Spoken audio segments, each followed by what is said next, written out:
Is looking after parents exclusive for sons?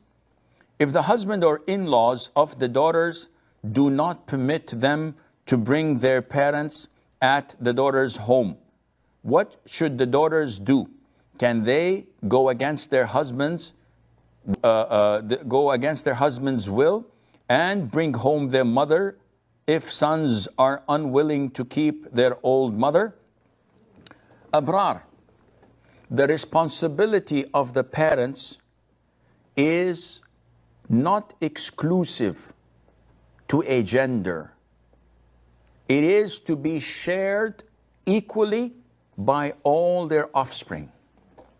So if I have 3 boys and 3 girls, when I'm old, I am not the responsibility of my eldest son, as so many families think. Or my wife, the mother, is old, she's not the responsibility of the girls.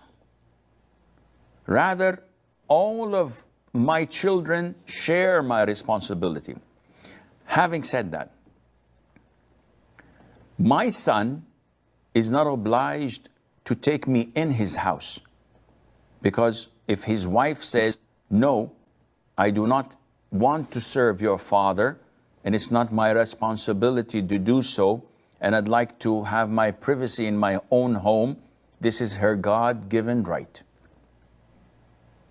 As for the daughters, if my wife says, I'd like to bring my mother to live with us, she's old, she's senile, and she needs people to take care of her, it is my God-given right to say, no, this is my house, I'm the man of the house, I do not allow you to do so because I don't want anyone in my house. Now, is this the ideal thing? No, of course not. If I, as a husband, if my wife says this, I would say, definitely she's more than welcome to stay for 10 years. Your mother is my mother. Let her come in. But people differ. And I cannot blame someone for demanding his own right.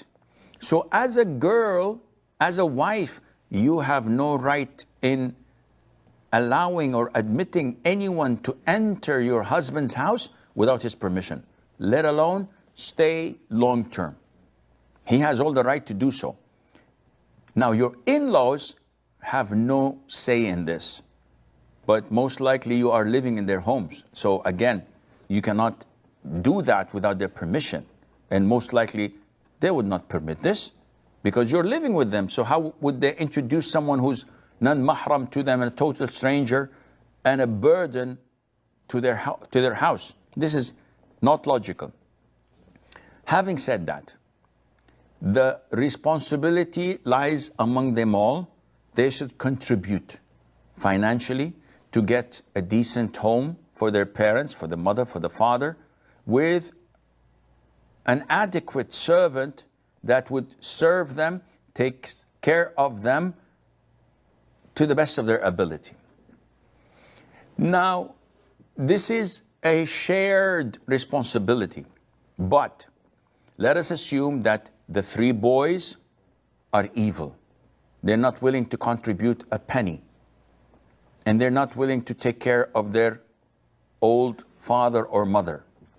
And the 3 girls are also poor. They're dependent on their husbands, and their husbands are not approving of them to move in or to take in their mother-in-law, for example. So now the mother is stranded. No one is taking care of her financially, and no one is helping her, and she needs help. What to do? In this case, this becomes an obligation upon individuals.